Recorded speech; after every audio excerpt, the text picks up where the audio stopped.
Mid-August is a great time of the year to see several different kinds of sandpipers and other shorebirds as they migrate from their nesting areas in the far northern Arctic regions down to the Gulf Coast for the winter.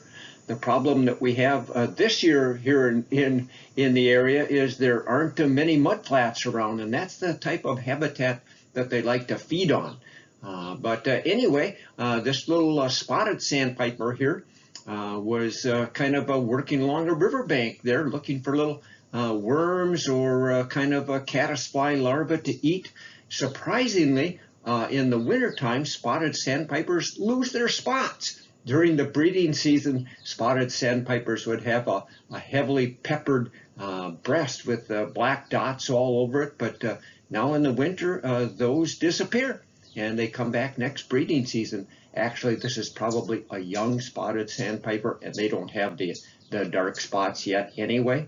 And the spotted sandpiper is one of the few sandpipers that actually could nest right here in northeast Iowa. But like I said, most of the sandpipers nest in the far north, but they're all making their way south now. So you want to take a look at them within the next couple weeks if you can find some mudflats.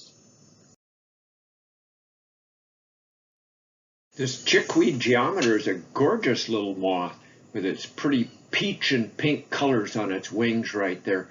But they're quite small, only about the size of a nickel, so you're going to kind of have to hunt to find them. Luckily, the chickweed geometer moth flies during the day, so that helps, and you'll find them possibly even right out in your yard.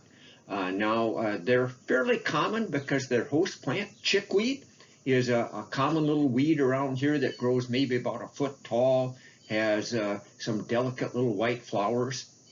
So that's what the caterpillars eat. As far as I know, the adults maybe don't even feed at all, but they do live to, lay eggs on the chickweed plants, so the caterpillars have their food supply there. By the way, people, we can eat chickweed too. Now in the late summer, probably not the best time because it'd be a little tough. But get it in the early spring, or sometimes it will start new growth again in the fall. And it's kind of a little bit spicy, a nice addition to, say, a normal lettuce salad. But anyway, enjoy the little chickweed geometer if you find them now in the late summer. If you're out looking at the bees that are pollinating the flowers in your backyard right now, you might actually see this neat little bee fly stopping by for a drink of nectar right here. Believe it or not, it is not a bee, even though it has a fuzzy body. It kind of looks like a mosquito as well, with that really long thing that kind of looks, well, like a beak, that needle-like beak there. But that's not a stinger or anything else as well. That's just a long tube for sucking the flower nectar out. So that's not going to bite us or hurt us at all.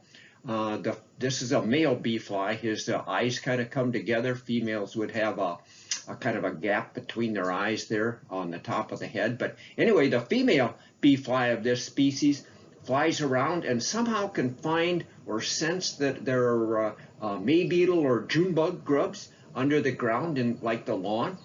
She'll lay her eggs on the ground over top.